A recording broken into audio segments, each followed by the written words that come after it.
आज दिन भर दुकान पर दीप्ति का मन उचाट सा रहा। दिमाग में उथल पुथल मची रही। सुबह घर से निकलते समय ही मांजी यानी दीप्ति की सास ने धीमे स्वर में कह दिया था कि बेटी शाम को जल्दी घर आ जाना, और उनके जल्दी घर आ जाने का अर्थ वो भली भांति समझती थी। इसलिए अनमनी सी रही वो दिन भर। बगल वाली बेला ने भी उसे 2-3 बार टोका। क्या बात है दीप्ति, आज इतनी उदास क्यों लग रही हो? दीप्ति मुस्कुरा भर दी। 5 बजे बेला और सामने वाली प्रज्ञा को दुकान का ख्याल रखने का कहकर घर चली गई। जाते ही अंकुर उसके पैरों से लिपट गया। मांजी ने उसे चाय दी और तैयार होने को कहा। चाय पीकर दीप्ति ने हाथ मुंह धोया और कपड़े बदल तैयार हो गई। मांजी ने जबरदस्ती उसके गले में चेन पहना दी और माथे पर बिंदी लगा दी।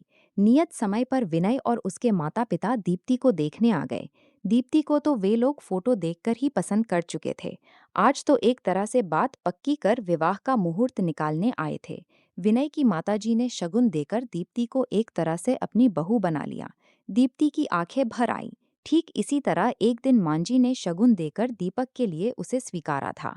तब मन में कितनी उमंगें थीं, नए जीवन में प्रवेश की खुशी थी, नए परिवार के साथ बंधने की प्रसन्नता थी।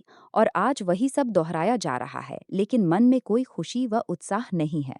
उल्टे दुखी और बुझा बुझा सा है मन।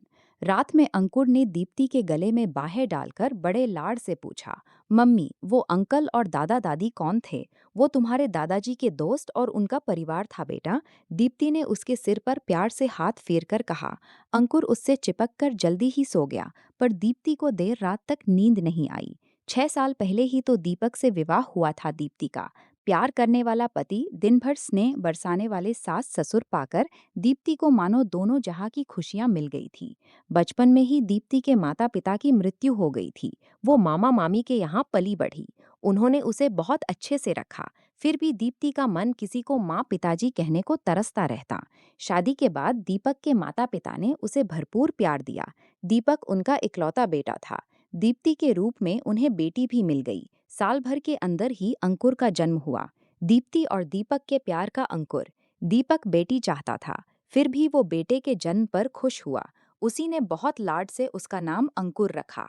अपने नए परिवार में दीप्ति बहुत संतुष्ट और प्रसन्न थी। सबके प्यार व अंकुर के लालन पालन में वो अपने बचपन के अभावों और माता पिता की असमय हुई मृत्यु के हादसे को भूल गई थी। अब जीवन से दीप्ति को कोई शिकायत नहीं थी। हर तरह से सुख, समृद्ध और संतुष्ट थी वो। लेकिन क्रूर होनी को दीप्ति का ये सुख रास नहीं आया। मामूली से बुखार में एक दवाई के रिएक्शन से दीपक की हालत ऐसी बिगड़ी कि मात्र 3 दिनों में ही वो चल बसा। दीप्ति का मस्तिष्क शून्य हो गया। 4 दिन पहले का हंसता खिलखिलाता दीपक यूं अचानक ही चला गया कि आज दुनिया में कहीं उसका नामो निशान तक बाकी न रहा। दीप्ति की दुनिया उजड़ गई। नन्हे अंकुर का रोना भी उसको सुनाई नहीं देता था। मात्र 2.5 साल का ही तो था वो, और उसके सिर से पिता का साया उठ गया। दीपक के माता पिता ने अपने दिल पर पत्थर रखकर इस हादसे को बर्दाश्त किया और अंकुर व दीप्ति को संभालने में अपना गम भुलाने लगे। महीनों बाद दीप्ति थोड़ी संभली और अंकुर की देखभाल में अपना समय काटने लगी। उनके घर के पास ही एक छोटा बाजार था, जहां ऊपर वाली मंजिल पर महिला मार्केट था। वहां बहुत सारी गृहिणियां अपना व्यवसाय चलाती थीं। कोई पार्लर, बुटीक, तो कोई सिलाई पेंटिंग क्लास। घरेलू काम से निवृत्त होकर औरतें अपनी अपनी दुकानों पर आ जातीं। सब सहेलियां बैठी रहती, आपस में दुख सुख भी बांट लेती और कुछ रचनात्मक काम भी हो जाता। दीप्ति के ससुर जी ने भी उसे वहां एक दुकान दिलवा दी। दीप्ति नियम से अंकुर को स्कूल भेजकर दुकान पर आ जाती। दिन भर ग्राहकों में और आसपास की औरतों से बातें करने में बीत जाता। बेला और प्रज्ञा से तो उसकी अच्छी घनिष्ठता हो गई थी। अब वो फिर से सामान्य होने लगी थी, लेकिन माँ और पिताजी को उसके भविष्य की चिंता सताने लगी थी। वे उसके पुनर्विवाह के लिए लड़का ढूंढने लगे। उनकी चिंता भी स्वाभाविक ही थी, क्योंकि वो मात्र 26 साल की ही तो थी अभी। पहाड़ सी जिंदगी वो अकेले कैसे काटती? दीप्ति दोबारा विवाह करने के लिए बिल्कुल तैयार न थी, पर सास ससुर के तर्कों और याचना के आगे उसे झुकना पड़ा। 2-4 जगह खोज खबर के बाद उन्हें विनय और उसका परिवार बहुत अच्छा लगा। सारी बातें तय हो गईं। विवाह की तिथि पक्की हो गई। तब एक दिन माँ ने बताया कि विनय अंकुर को अपनाने को तैयार नहीं है। दीप्ति पर तो मानो वज्रपात ही हो गया। उस मासूम से तो पिता का प्यार छीन ही लिया किस्मत ने। अब माँ भी छिन जाएगी। माँ, मैं ये विवाह नहीं करूंगी, मैं अंकुर से अलग नहीं रह सकती। विनय से कहिए अगर मुझसे विवाह करना है तो मेरे अंकुर को भी अपनाना पड़ेगा, वरना इस रिश्ते में मुझे कोई दिलचस्पी नहीं है। दीप्ति ने साफ सपाट शब्दों में कह दिया। ऐसा मत बोल बेटी, हम हैं ना अंकुर के साथ। सब जगह तुम्हारे विवाह की खबर हो चुकी है और मुझे विश्वास है कि तुम अपने अच्छे व्यवहार से विनय का मन जीत लोगी, तो एक दिन वो अंकुर को अवश्य अपना लेगा। तब अंकुर को माँ पिता दोनों मिल जाएंगे। माँ ने दीप्ति को समझाया। बेबस दीप्ति माँ के तर्कों के आगे हार गई और उनके गले लगकर रो दी। अंकुर के बारे में सोचकर उसका कलेजा मुंह को आने लगा।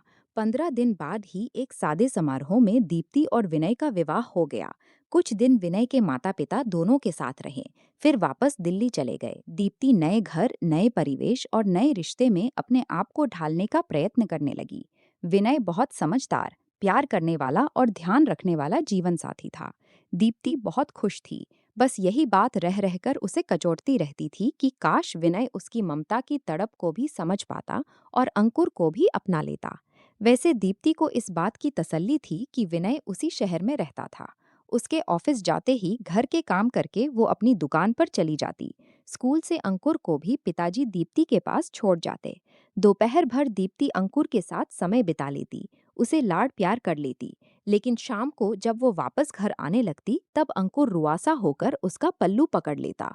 तब दीप्ति का कलेजा तार तार हो जाता। बड़ी मुश्किल से वो भरी आंखों से फिर मिलने का वादा कर उससे विदा लेती।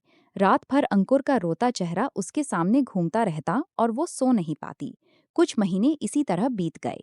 एक दिन दीप्ति को पता चला कि वो माँ बनने वाली है। विनय की खुशी का ठिकाना न रहा। वो दीप्ति का हर तरह से ख्याल रखता।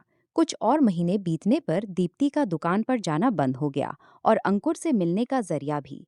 कभी कभी माँ पिताजी अंकुर को दीप्ति के घर ले आते, पर रोज रोज तो ये संभव न था। उसका हृदय विकल रहता। नियत समय पर दीप्ति ने एक बेटे को जन्म दिया। इस समय विनय के माता पिता उसके पास आ गए। जब नन्हा 3 महीने का हो गया तो वे लोग वापस चले गए। अब दीप्ति दिन भर नन्हे के देखभाल में लगी रहती। नन्हे की देखभाल के दौरान उसे हर पल अंकुर का लालन पालन याद आता और वो तड़प उठती। वो दोपहर में अक्सर नन्हे को सीने से लगाकर अंकुर की याद में रोती रहती। उसके मन में अंकुर के बचपन की स्मृतियां सजीव हो जाती। वो उसकी मासूमियत भरी बातें सुनने को तरस जाती। जीवन साथी मिलने और दोबारा माँ बनने के बावजूद वो अधूरी थी।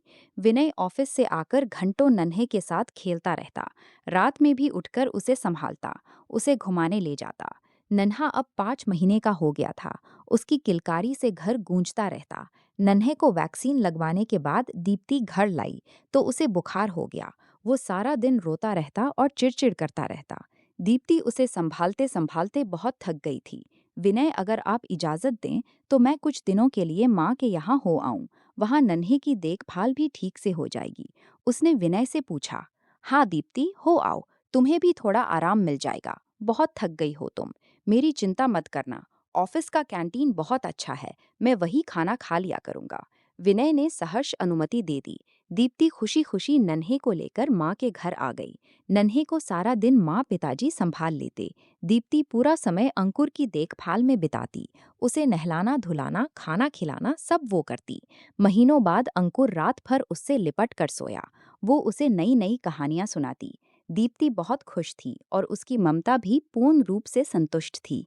दीप्ति के जाने के बाद विनय जब शाम को घर आता तो घर उसे काटने को दौड़ने लगता। उसे दीप्ति और नन्हे की बहुत याद आ रही थी। देर रात तक वो टीवी देखकर मन बहलाता रहता। रात में सोता तो उसे नींद में भी लगता कि जैसे नन्हा रो रहा है या कुनमुना रहा है, और वो चौंक कर जाग जाता।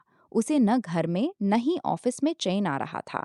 ऑफिस में उसका मन काम में नहीं लगता और घर का सन्नाटा उसे खल रहा था। अचानक विनय को एहसास हुआ कि वो तो बाप है, फिर भी 5 महीने के बेटे से 5 दिन की दूरी उससे सही नहीं जा रही है। लेकिन दीप्ति तो माँ है। 5 बरस जिस बेटे को उसने सीने से लगाकर पाला पोसा, उससे इतने महीनों वो किस तरह अलग रह पाई होगी। सचमुच वो कितना निर्दयी और छोटे दिल का है जो एक मासूम को उसकी माँ से जुदा कर दिया। यदि दीप्ति नन्हे को लेकर हमेशा के लिए चली गई तो कैसे जी पाएगा वो अपने जान से प्यारे बेटे के बिना। और फिर दीप्ति कैसे जी रही होगी अब तक अंकुर के बिना। कितना दर्द सहा होगा उसने। विनय की आंखें भर आईं। वो दीप्ति को अपना मान सकता है तो उससे उत्पन्न अंश को अपना क्यों नहीं मान सकता? कैसे वो इतना छोटे मन का स्वार्थी हो गया? उसे पश्चाताप होने लगा। अगले ही दिन विनय दीप्ति के घर जा पहुंचा। नन्हे को गोद में लिए दीप्ति अंकुर को मान मनोहार करके खाना खिला रही थी। उसके चेहरे पर ममत्व की एक अलग ही चमक छिलमिला रही थी। विनय ने उसे इतना प्रसन्न कभी नहीं देखा था। वो मुग्ध होकर दीप्ति को देखता ही रह गया। आज तक उसने एक माँ से ये गौरवमयी आंतरिक प्रसन्नता छीन रखी थी। वो ग्लानि से भर उठा। विनय पर नजर पड़ते ही दीप्ति का चेहरा बुझ सा गया और अंकुर ने भी सहम कर उसका आंचल पकड़ लिया। विनय ने मुस्कुराकर अंकुर के सिर पर हाथ फेरा तो वो दीप्ति से सटकर खड़ा हो गया। तुम्हारे बिना घर बहुत सूना सूना लग रहा है। अब तो नन्हे की तबीयत भी ठीक है। चलो घर चलें। विनय ने दीप्ति से कहा। आप माँ को ले जा रहे हैं? अंकुर की आंखों में आंसू भर आए। केवल माँ को ही नहीं बेटा, आपको भी घर ले जाने आया हूँ। अब से आप भी माँ के साथ ही रहेंगे। विनय ने प्यार से कहा। सच अंकल? अंकुर प्रसन्न हो गया। अंकल नहीं, पापा बोलो बेटा, मैं तुम्हारा पापा हूँ। विनय ने उसे गोद में उठाकर प्यार से कहा। दीप्ति आश्चर्य से विनय की ओर देख रही थी। मुझे माफ कर दो दीप्ति, मैं बहुत स्वार्थी था। आज तक मैंने माँ बच्चे को एक दूसरे से अलग रखा। मैं तुम्हारा अपराधी हूँ। नन्हे से अलग होकर मुझे अपने बच्चे से दूर रहने के दर्द का एहसास हुआ। मैं अपने दोनों बेटों को घर ले जाना चाहता हूँ। नन्हे के बिना मैं 4 रात नहीं रह सका, तुम अंकुर के बिना साल भर तक कैसे रह पाई होगी? बस अब तुम्हें और तकलीफ नहीं दूंगा। विनय के स्वर में क्षमा याचना थी। दीप्ति इस अप्रत्याशित खुशी को पाकर रो ही पड़ी। मैंने कहा था ना बेटी, एक दिन सब ठीक हो जाएगा। माँ और पिताजी कमरे में आते हुए बोले। अंकुर विनय के गले से लिपट गया। नन्हे को सीने से लगाए दीप्ति यह दृश्य देखकर भाव विभोर हो गई। आज उसे लग रहा था उसका परिवार पूरा हो गया।